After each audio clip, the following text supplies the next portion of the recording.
Hello दोस्तों, कमलेश आनंद के साथ आज आपका स्वागत किया जाता है। आज हम डिस्कस करेंगे करंट अपडेट्स के बारे में, करंट अफेयर्स के बारे में। करंट अफेयर्स जो हर एग्जाम के पॉइंट ऑफ व्यू से बहुत ही महत्वपूर्ण होता है। तो करंट अफेयर्स से कुछ क्वेश्चन हम लेकर आए हैं जो करंट अफेयर्स के बेसिस पे आप लोग को रेगुलर हमेशा ये दिया जाता रहेगा, जिसके बेसिस पे आप करंट अफेयर्स किसी परीक्षा में करंट अफेयर्स की का तैयारी आप आसानी से कर सकते हैं। ठीक है, तो करंट अफेयर्स में बेसिकली क्या होता है कि भाई जो भी एग्जाम होता है उस एग्जाम में जितने भी करंट अफेयर्स से क्वेश्चन पूछा जाता है वो लगभग उस एग्जाम से 6 महीने पहले तक के अपडेट से लगभग 80% सवाल पूछे जाते हैं। तो उसी अपडेट से एक एक करके जितने भी आपका करंट अपडेट आएगा वो सारा अपडेट अब आपको एक एक करके वीडियो में डिस्कस किया जाएगा। ठीक है, अब हम लोग डिस्कस करते हैं करंट अपडेट के बारे में, करंट अफेयर्स में। तो भाई 1 जुलाई इस तारीख को कौन सा दिवस के रूप में सेलिब्रेट किया जाता है? तो 1 जुलाई को 3 दिवस के रूप में सेलिब्रेट किया जाता है। कौन कौन सा? तो 1 जुलाई को हमारा सीए दिवस है, जीएसटी दिवस है और चिकित्सक दिवस है। ये 3 डेट के बेसिस पे ये 3 दिवस सेलिब्रेट किया जाता है हमारा 1 जुलाई को। तो भाई जो सीए दिवस है वो सीए दिवस क्यों सेलिब्रेट किया जाता है? तो सीए दिवस जो है ये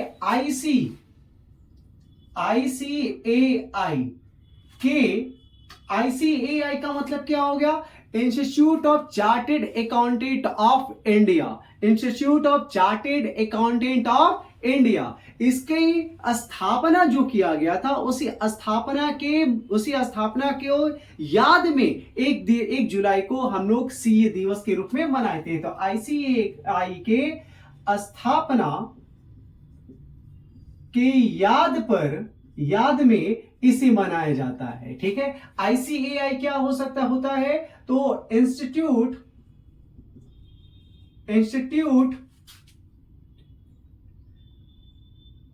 ऑफ चार्टेड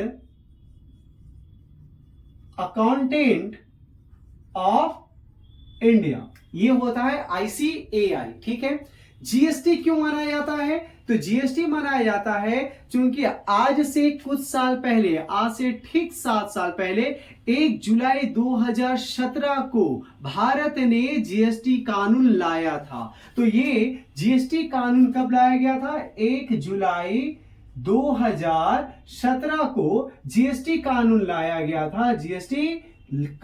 जीएसटी लॉ लाया गया था। उसी लॉ के लाने के उपलक्ष्य में 1 जुलाई को क्या मनाया जाता है? जीएसटी दिवस मनाया जाता है। ठीक है, चिकित्सक, तो 1 जुलाई 2017 को अगर जीएसटी कानून लाया गया था, इसका मतलब ये क्या है कि इस बार हम कौन सा मना रहे भाई? 7th जीएसटी दिवस मनाया जा रहा है। इस बार कौन सा जीएसटी दिवस मनाया जा रहा है? 7th जीएसटी दिवस मनाया जा रहा है। ये सवाल महत्वपूर्ण है कि भाई ये जो 1 जुलाई को जीएसटी दिवस मनाया गया वो कौन सा दिवस मनाया गया? तो ये 7वां जीएसटी दिवस मनाया गया है। बहुत बार ये भी पूछा जा सकता है कि 1 जुलाई को किसके रूप में मनाया जाता है? पहला ऑप्शन सीए दिवस, दूसरा ऑप्शन जीएसटी दिवस, तीसरा ऑप्शन चिकित्सक दिवस, चौथा ऑप्शन उपर्युक्त सभी। तो हमारा आंसर क्या हो गया? उपर्युक्त सभी। ये सभी के रूप में 1 जुलाई को मनाया जाता है। ठीक है, चौथा क्या है हमारा? चिकित्सक दिवस। तो चिकित्सक दिवस क्यों मनाया जाता है भाई? तो एक डॉक्टर थे, वो डॉक्टर का नाम था विधान चंद्र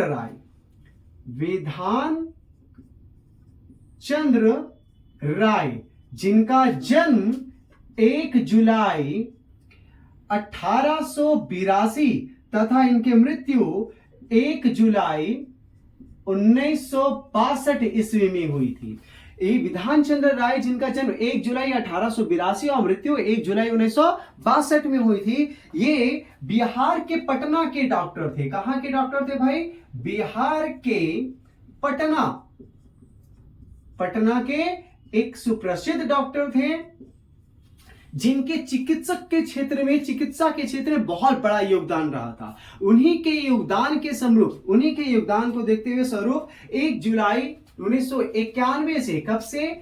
1 जुलाई 1991 से हम चिकित्सक दिवस मना रहे हैं। तो ये भी महत्वपूर्ण सवाल है कि चिकित्सक दिवस की शुरुआत कब की गई थी? तो कि चिकित्सक दिवस जो डॉक्टर्स डे होता है वो चिकित्सक दिवस 1 जुलाई 1991 से शुरू की गई थी। किसके उपलक्ष्य में शुरू की गई थी? तो एक डॉक्टर थे बिहार के पटना के, डॉक्टर विधान चंद्र राय। विधान चंद्र राय, उनके चिकित्सा के क्षेत्र में उनके अमूल्य जो योगदान रहा है, उस योगदान के स्वरूप 1 जुलाई 1991 से हम सभी चिकित्सक दिवस मनाते हैं। और इनका जन्म 1 जुलाई 1882 में हुआ था तथा इनकी मृत्यु भी 1 ही जुलाई को हुई थी 1962 में। ठीक है, तो ये 1 जुलाई की कहानी है। 2 जुलाई को हम लोग किसके उपलक्ष्य में क्या मनाते हैं? तो 2 जुलाई को विश्व खेल पत्रकार दिवस के रूप में मनाया जाता है।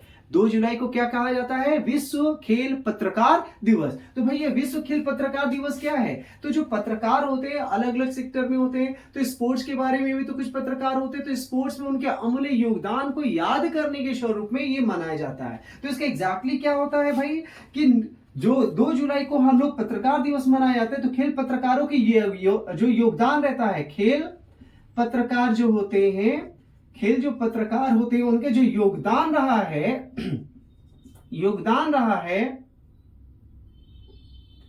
उनके जो योगदान रहा, उस योगदान को मान्यता तथा सराहना के लिए, इसके योगदान को मान्यता तथा सराहना के लिए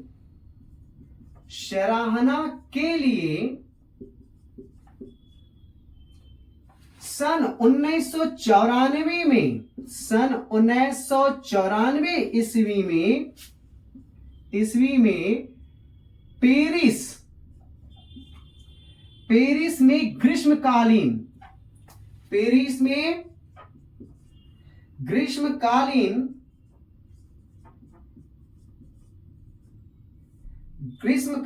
ओलंपिक के दौरान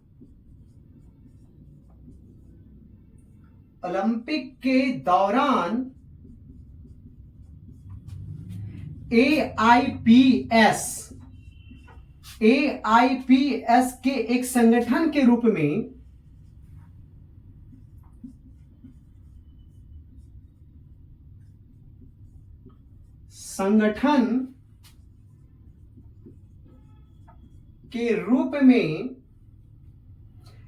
गठन दिवस के याद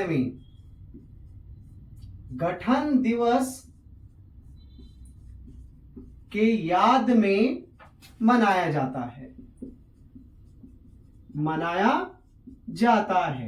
मतलब कि ये जो हम मनाते हैं 2 जुलाई को विश्व खेल पत्रकार दिवस, ये क्यों मनाया जाता है? तो खेल में जो भी खेल पत्रकार होते हैं, वो खेल पत्रकार का जो योगदान रहता है, जो वो कार्य करते हैं, उस योगदान को मान्यता और सराहना के लिए 1994 ईस्वी में पेरिस में ग्रीष्मकालीन ओलंपिक के दौरान AIPS का गठन किया गया था। उसी AIPS के एक संगठन के रूप में इसके गठन दिवस को याद करने के लिए ये हर वर्ष 2 जुलाई को मनाया जाता है, विश्व खेल पत्रकार दिवस। तो इसमें यह सवाल बनाया जा सकता है कि भाई विश्व खेल पत्रकार दिवस किस तारीख को मनाया जाता है, या 2 जुलाई को किसके रूप में मनाया जाता है, या AIPS जो नाम है, इस AIPS का फुल फॉर्म क्या होता है? तो AIPS का फुल फॉर्म क्या हो जाएगा? तो AIPS का फुल फॉर्म होता है एसोसिएशन ऑफ, इसे यहां लिख देते हैं, association of international press sport, international press sports. ठीक है, ये है। अब हमारा एक आता है अंतरराष्ट्रीय खिलौना मेला। ये 1 जुलाई या 2 जुलाई को किस दिवस के रूप में मनाया जाता है, ये हमने डिस्कस कर लिया। अब ये अंतरराष्ट्रीय खिलौना मेला, ये अंतरराष्ट्रीय खिलौना मेला कहां लगाया जा रहा है, कब लगाया जा रहा है? तो याद रखिएगा, अंतरराष्ट्रीय खिलौना मेला 4 दिनों के लिए लगाया जा रहा है। कितने दिनों के लिए? 4। कब से? 6 जुलाई से लेकर 9 जुलाई, 4 दिनों का ये अंतरराष्ट्रीय मेला 6 जुलाई से 4 जुलाई। ये नई दिल्ली के प्रगति मैदान में, कहा भाई? प्रगति मैदान में, नई दिल्ली के प्रगति मैदान में ये लगाया जा रहा है। और इस प्रगति मैदान, नई दिल्ली के प्रगति मैदान में लगाया जाएगा, जहां पर लगभग 300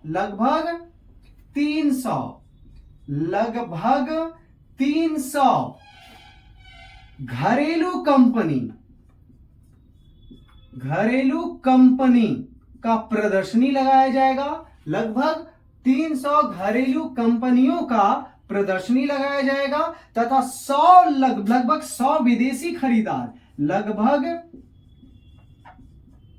100 विदेशी खरीदार, मतलब विदेशों से जो खरीदने आ रहे हैं, बहुत सारी कंट्री को इनवाइट किया जा रहा है, इनवाइट क्या वो आ रहे हैं, तो लगभग 100 विदेशी खरीदार इसमें भाग लेंगे। ठीक है, तो ये अंतर्राष्ट्रीय खिलौना मेला कब किया लगाया जा रहा है, तो अंतर्राष्ट्रीय खिलौना मेला 6 जुलाई से लेकर 9 जुलाई 4 दिनों तक भारत के दिल्ली शहर के प्रगति मैदान में लगाया जाएगा, जिसमें लगभग 300 घरेलू कंपनियां अपनी एग्जीबिशन लगाएंगे, 300 कंपनियां अपने प्रदर्शनी लगाएंगे और लगभग 100 विदेशी खरीदार इसमें भाग लेंगे। मतलब लगभग 300 भारतीय घरेलू कंपनियां भाग लेने वाली हैं और विदेशी 100 खरीदार भाग लेने वाले हैं। ठीक है,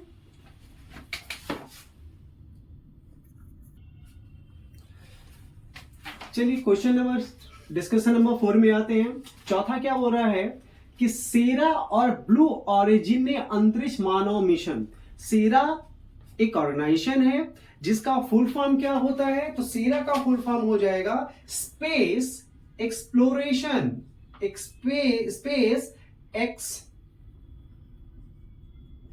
एक्सप्लोरेशन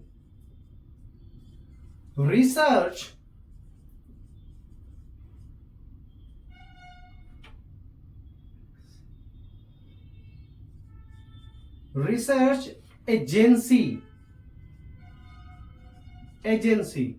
तो सेरा का फुल फॉर्म क्या होता है, स्पेस एक्सप्लोरेशन रिसर्च एजेंसी तथा ब्लू ऑरिजिन। तो भाई ये ब्लू ऑरिजिन कहां का ऑर्गेनाइजेशन है, तो ब्लू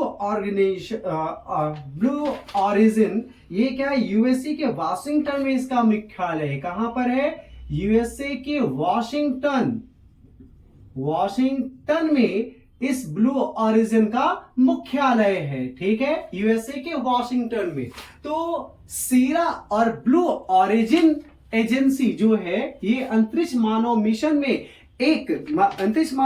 में एक साझेदार राष्ट्र को घोषित किया है। तो सवाल बनाया जा सकता है कि इसने किस साझेदार राष्ट्र को घोषित किया गया है, किसी साझेदार राष्ट्र को घोषित किया है अंतरिक्ष मानव मिशन के लिए। ठीक है, तो ब्लू ऑरिजिन और सेरा ने संयुक्त रूप से अंतरिक्ष मानव मिशन के लिए भारत को एक साझेदार राष्ट्र घोषित किया है। किसे घोषित किया, भारत को। भारत के बारे में एक और ध्यान दीजिएगा, एक और न्यूज है कि भारत पहली बार कोलंबो प्रोसेस का अध्यक्ष बना है। भारत क्या हुआ है, भारत पहली बार कोलंबो प्रोसेस का अध्यक्ष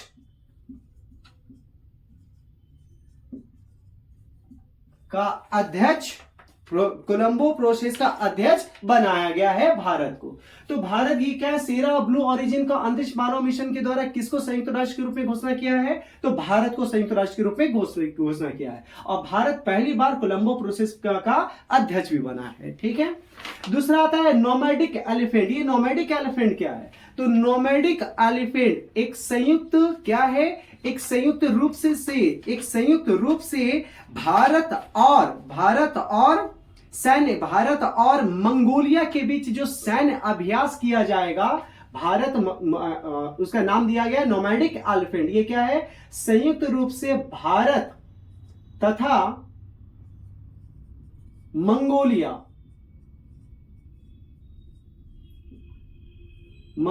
के सैन्य अभ्यास के सैनिकों का अभ्यास, क्योंकि हर कंट्री संयुक्त रूप से सैन्य अभ्यास करते रहते हैं, तो भारत और मंगोलिया के संयुक्त रूप से सैन्य अभ्यास जो किया जा रहा है वो किया जा रहा है मेघालय के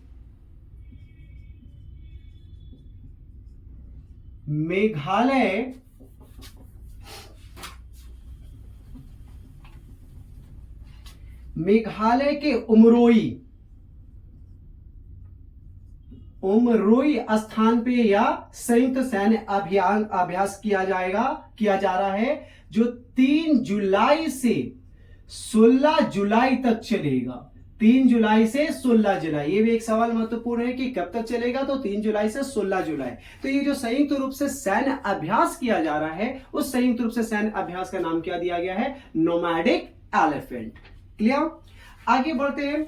सींग वाला मेंढक की प्रजाति कहां पाई गई है? तो सींग वाला मेंढक की प्रजाति अरुणाचल प्रदेश में। कहां? अरुणाचल प्रदेश में। अरुणाचल प्रदेश में सींग वाले मेंढक की प्रजाति पाई गई है। ठीक है। साथ ही साथ अरुणाचल प्रदेश के बारे में एक महत्वपूर्ण तथ्य ये भी है कि अरुणाचल प्रदेश घरेलू नल जल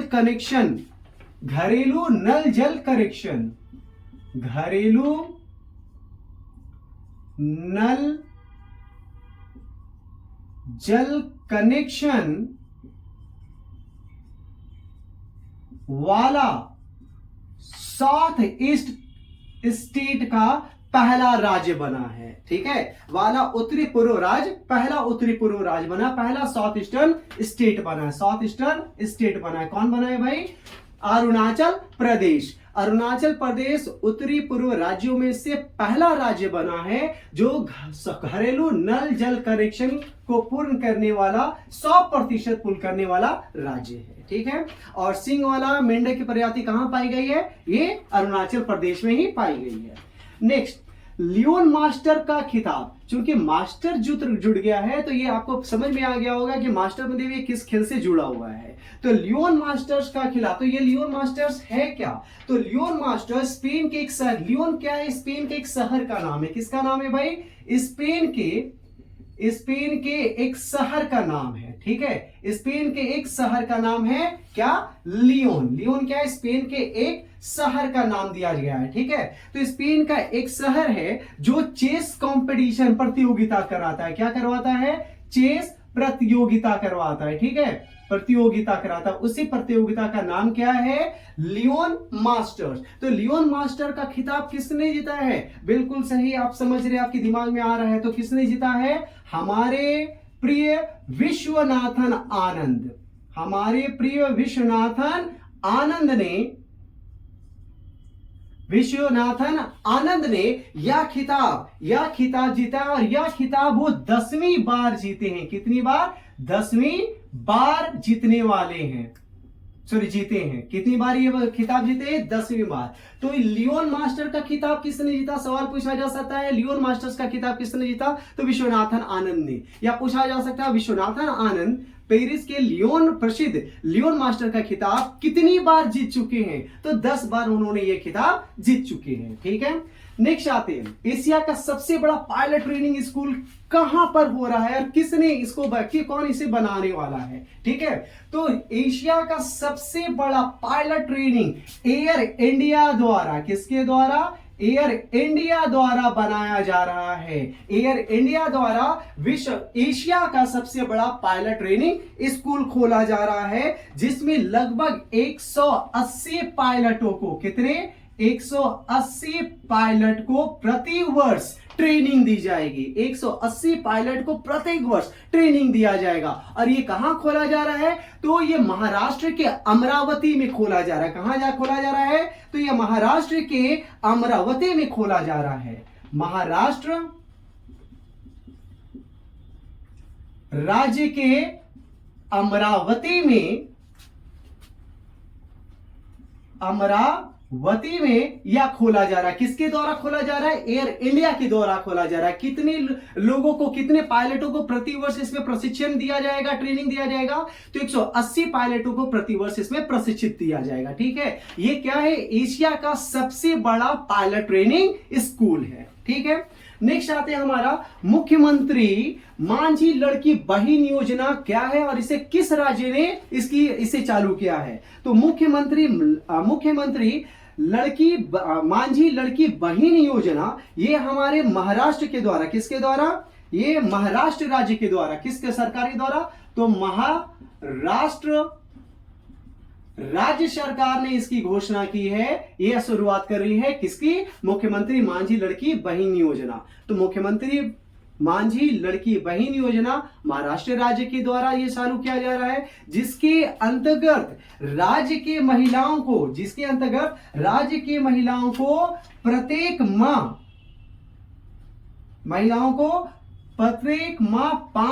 1500 रुपए आर्थिक सहायता के रूप में दिया जाएगा। कितना? 1500 रुपया ये दिए जाएंगे आर्थिक सहायता के रूप में। ये मुख्यमंत्री मांझी लड़की बहन योजना किस राज्य के द्वारा चलाया जाएगा? तो ये मुख्यमंत्री मांझी लड़की बहन योजना महाराष्ट्र राज्य के द्वारा ये घोषणा किया गया है, जिसमें वहां के राज्य के महिलाओं को 1500 रुपए आर्थिक सहायता के रूप में दिया जाएगा।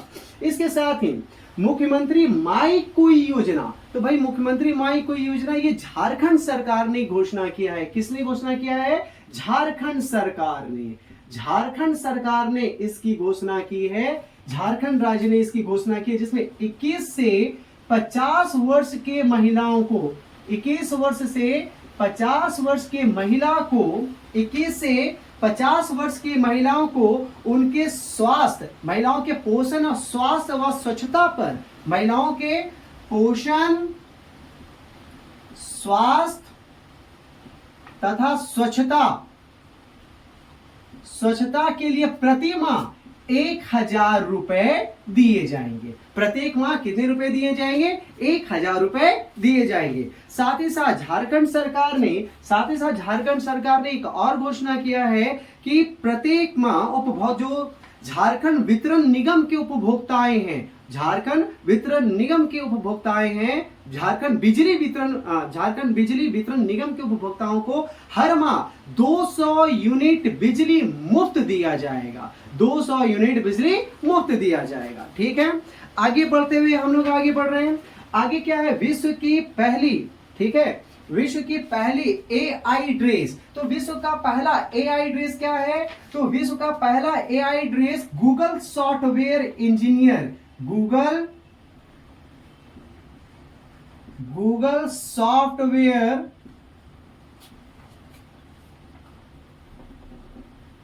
सॉफ्टवेयर इंजीनियर जिनका नाम क्या है? क्रिस्टीना अंस्ट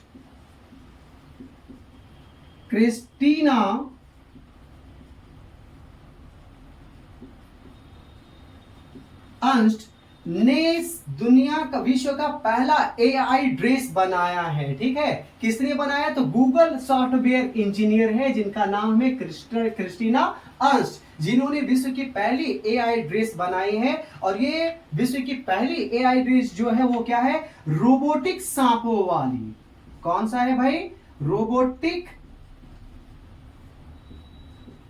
सांपों वाली विश्व की पहली AI ड्रेस बनाई है। तो विश्व की पहली AI ड्रेस रोबोटिक सांपों वाली विश्व की पहली AI ड्रेस किसने बनाई है? सवाल पूछा जा सकता है। तो इसका आंसर क्या होगा? गूगल सॉफ्टवेयर की इंजीनियर है, गूगल सॉफ्टवेयर इंजीनियर, जिसका नाम क्या है? क्रिस्टीना अंस्ट। उन्होंने विश्व की पहली AI ड्रेस बनाई है। आगे बढ़ते हैं,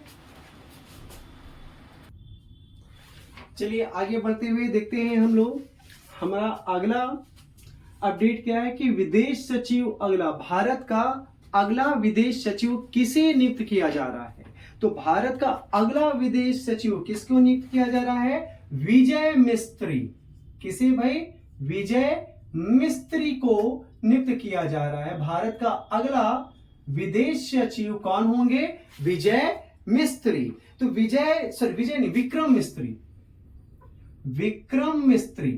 विक्रम मिस्त्री भारत का अगला विदेश सचिव कौन होगा? किसे नियुक्त किया जाएगा? विक्रम मिस्त्री, जो किनकी जगह पर आएंगे? तो विनय मोहन क्वात्रा के स्थान पर ये इस नियुक्ति पद पर इसे इन्हें नियुक्त किया जाएगा। ठीक है, बांग्लादेश के नए सेना प्रमुख किनको नियुक्त किया जा रहा है? तो बांग्लादेश के नए सेना प्रमुख लेफ्टिनेंट जनरल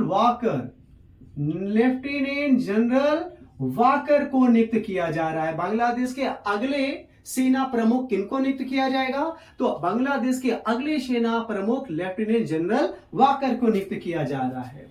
भारतीय नौसेना की पहली महिला पायलट, भारतीय नौसेना की, पर ये बहुत ही महत्वपूर्ण है क्योंकि भाई भारतीय नौसेना की पहली महिला हेलीकॉप्टर पायलट बनी है। ठीक है, तो कौन है ये? अनामिका राजू। कौन है? अनामिका राजू।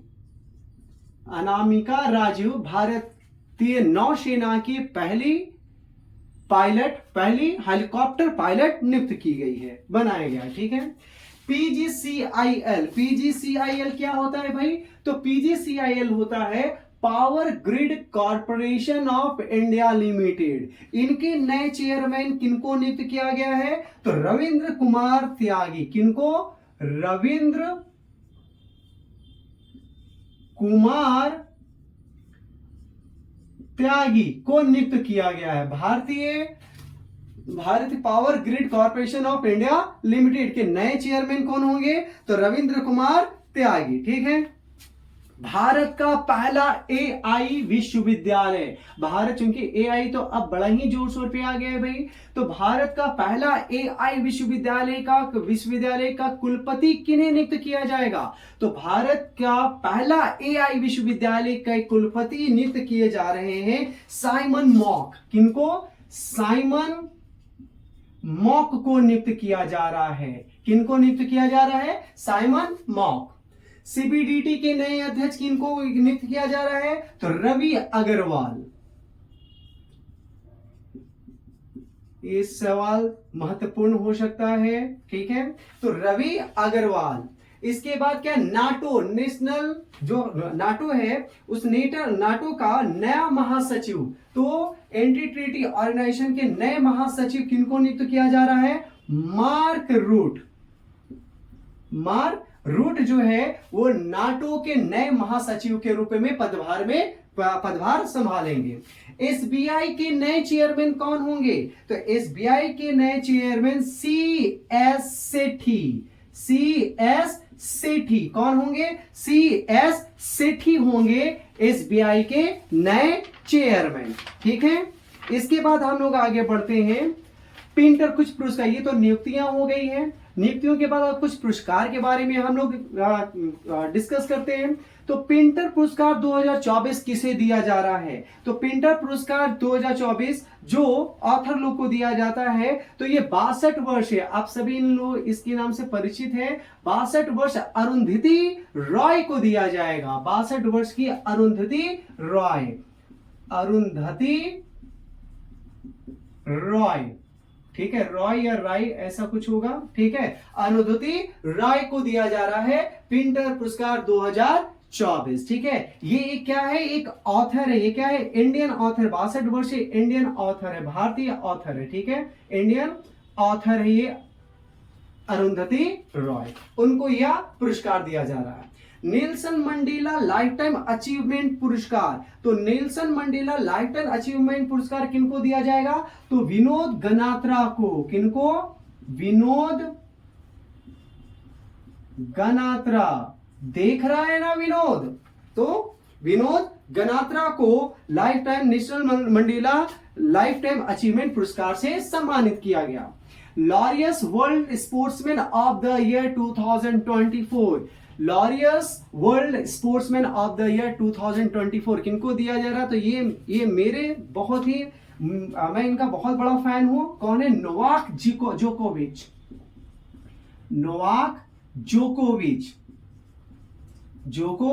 मुझे इनका खेल बहुत ही पसंद है, मैं बहुत ही रुचि से इनका खेल देखता हूं। ये क्या है? एक सर्बियन, ये सर्बिया की तरफ से खेलते हैं। सर्बिया की तरफ से या क्या खेलते हैं? तो सर्बिया की तरफ से नोवाक जोकोविच एक क्या कहता है, लॉन टेनिस, ये लॉन टेनिस के खिलाड़ी हैं नोवाक जोकोविच, जिन्होंने बहुत ही ज्यादा, मैंने बहुत सारे पुरस्कार इन्होंने जीता है, विंबलडन जीता है और भी बहुत सारे पुरस्कार इन्होंने जीते हैं। तो Laureus world sportsman of the year 2024 किनको दिया जाएगा? तो सर्बियन लॉन टेनिस खिलाड़ी नोवाक जोकोविच को यह पुरस्कार दिया जा रहा है। आगे बढ़ते हैं। चलिए T20 वर्ल्ड कप 2024 का बारे में डिस्कस करते हैं। सबसे पहले तो ये बहुत खुशी की बात है कि 2024 T20 वर्ल्ड कप हमारे देश इंडिया ने जीता है। ठीक है, इसके बारे में बहुत सारे तथ्य है भाई कि ये देश ये T20 वर्ल्ड कप किसने जीता? इंडिया ने जीता। किसने जीता? इंडिया। किसे हराकर? साउथ अफ्रीका को। बड़ा ही रोमांचक हारी हुई मैच को जीत में बदल दिया। साथ ही साथ ये भी जान लीजिए कि इंडिया और साउथ अफ्रीका ये दोनों टीम T20 वर्ल्ड कप 2024 में एक सिंगल मैच भी लीग में नहीं हारी थी। ये दोनों टीमों ने लीग में एक सिंगल मैच नहीं हारी थी। ठीक है, T20 वर्ल्ड कप 2024 पुरुष के में। ठीक है, तो इसमें किसने टीम नहीं जीती? इंडिया ने। किसके मेजबानी में? तो रोहित शर्मा के मेजबानी में। तो रोहित शर्मा भारत के तीसरे ऐसे कप्तान बन गए हैं जिन्होंने भारत को वर्ल्ड कप ला कर दिया है। कितने कप्तान हो गए? तीसरे कप्तान। तो पहले कप्तान कौन थे? हमारे प्रिय कपिल देव। दूसरे कौन थे? हमारे प्रिय महेंद्र सिंह धोनी, जो हमारे रांची शहर के ही हैं। ठीक है, तो और तीसरे कौन हो गए? रोहित शर्मा। ये तीसरे ऐसे कप्तान है, भारतीय कप्तान है जिन्होंने भारत को वर्ल्ड कप लाकर दिया। साथ ही साथ T20 वर्ल्ड कप भारत ने 2 बार जीता। पहली बार जीता था पहला T20 वर्ल्ड कप 2007 में महेंद्र सिंह धोनी के नेतृत्व में, जो आपको वो मैच फाइनल का याद होगा, भारत और पाकिस्तान। कितना ही रोमांचक मैच था वो भी हारा हुआ match. Last over Joginder Sharma और उनका मिसबाह उल हक का वो छक्का, साथ ही साथ जोगिंदर शर्मा का वो बॉल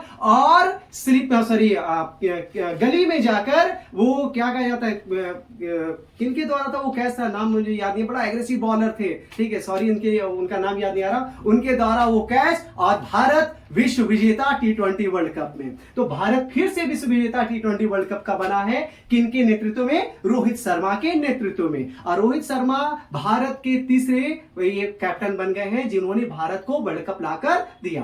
किनको हरा के T20 वर्ल्ड कप जीता गया? तो साउथ अफ्रीका। दोनों ही टीमों ने लीग में एक भी मैच नहीं हारा है। तो इसका मेजबान टीम देश कौन था? T20 वर्ल्ड कप कहां ऑर्गेनाइज किया गया था? तो ये यूनाइटेड नेशन। कहां हुआ था? United State and West Indies. कहां? West Indies. ये दोनों देशों में या संयुक्त रूप से ये इसका मेजबानी किया गया था T20 वर्ल्ड कप 2024। इसमें कितने टीमों ने भाग दिया था? तो इसमें 20 टीमों ने भाग लिया था। कितने टीम ने? 20 टीमों ने इसमें भाग लिया था, जिसमें कनाडा और युगांडा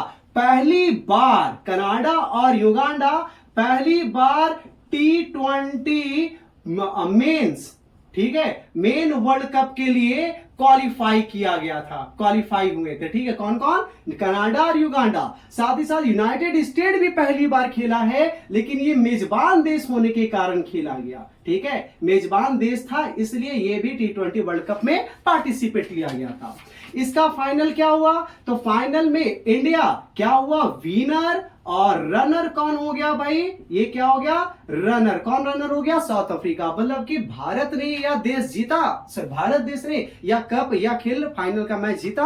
और किसे हराकर जीता? South Africa. ठीक है, हालांकि साउथ अफ्रीका ने बहुत अच्छा परफॉर्म किया था, लेकिन हम तो अपने देश का ही समर्थन करेंगे। लेकिन खेल भावना से देखा जाए तो हमारे देश ने भी बहुत बढ़िया ये प्रदर्शन किया और साउथ अफ्रीका ने भी अच्छा प्रदर्शन किया। तभी तो दोनों टीमों ने लीग में एक भी मैच नहीं हारी और सीधा फाइनल में आकर आमने सामने भिड़ गए। और साउथ अफ्रीका फाइनल में फिर से हार गया। मतलब साउथ अफ्रीका वह देश है जो फाइनल पहुंचता है और हार जाता है। ठीक है, तो भारत ने यह मैच जीता और जीतने के कारण भारत को $2.45 मिलियन पुरस्कार राशि के रूप में दिया गया है। तो भारत को विनर रहा, इसलिए कितना पुरस्कार राशि दिया गया? तो $2.45 मिलियन दिया गया। तो रनर टीम साउथ अफ्रीका को कितना दिया गया भाई?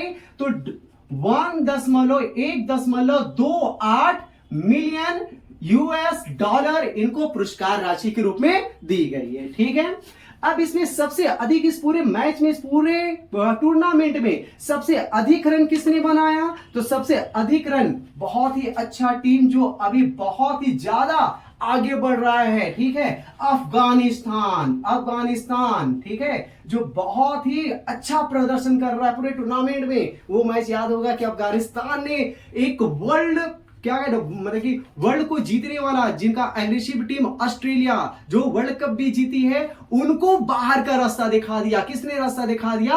अफगानिस्तान ने उनको हरा दिया था। अफगानिस्तान बहुत ही अच्छा परफॉर्म कर रही है और बहुत ही अच्छा खेल रही है। तो अफगानिस्तान के रहमानुल्लाह गुरबाज, कौन भाई?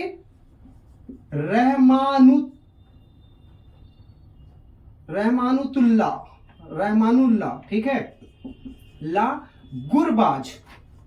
गुरबाज ने, ठीक है, रहमानुल्लाह गुरबाज ने सबसे अधिक रन इस पूरे वर्ल्ड कप में, इस वर्ल्ड कप टूर्नामेंट में। सोचिए अफगानिस्तान का प्लेयर, अफगानिस्तान कितनी तीव्रता से या उभरता हुआ एक टीम बन रहा है क्रिकेट में, ठीक है। इन्होंने सबसे अधिक रन बनाया। कितना रन बनाया? 281 रन बनाया है। और इसके बाद हमारे रोहित शर्मा का नंबर आता है, ठीक है। तो सबसे अधिक रन बनाने वाले प्लेयर कौन है? रहमानुल्लाह, जो अफगानिस्तान के थे, ठीक है, अफगानिस्तान के हैं। सबसे अधिक विकेट लेने वाला, तो 2 प्लेयर हैं जो सबसे अधिक विकेट लिए हैं। उसमें से एक प्लेयर हमारे भारत के और दूसरे अगेंस्ट अफगानिस्तान का प्लेयर। तो अफगानिस्तान का कौन सा प्लेयर है भाई सबसे अधिक विकेट लेने वाला? तो फजाल हक अफगानिस्तान का कौन है? ये 281 रन बनाए हैं, ठीक है। अफगानिस्तान के फजाल हक फारूकी तथा दूसरा भारत के अर्शदीप सिंह ने, दोनों ने सबसे अधिक विकेट लिया पूरे टूर्नामेंट में। तो कितने विकेट लिए दोनों ने 17 विकेट लिया है। कितना विकेट लिया? 17 विकेट लेकर टूर्नामेंट में सर्वाधिक विकेट लेने वाले प्लेयर बन गए। अब ये नेक्स्ट T20 वर्ल्ड कप कहां खेला जाएगा? तो next T20 world cup 2026 India और श्रीलंका। कौन कौन इसका होस्ट करेगा? कौन मेजबान टीम होगा? इंडिया तथा श्रीलंका में या अगला T20 मेंस वर्ल्ड कप खेला जाएगा। तो ये था T20 वर्ल्ड कप 2024 के बारे में कुछ। आई होप सो आपको यह वीडियो पसंद आया होगा। अगर आपको यह हमारा वीडियो पसंद आया तो कृपया इसे शेयर करें, लाइक करें और अगर सब्सक्राइब नहीं किए हैं तो सब्सक्राइब करें। मिलते हैं अगले वीडियो में कमलेश सर के साथ। नमस्कार, जय हिंद, जय भारत।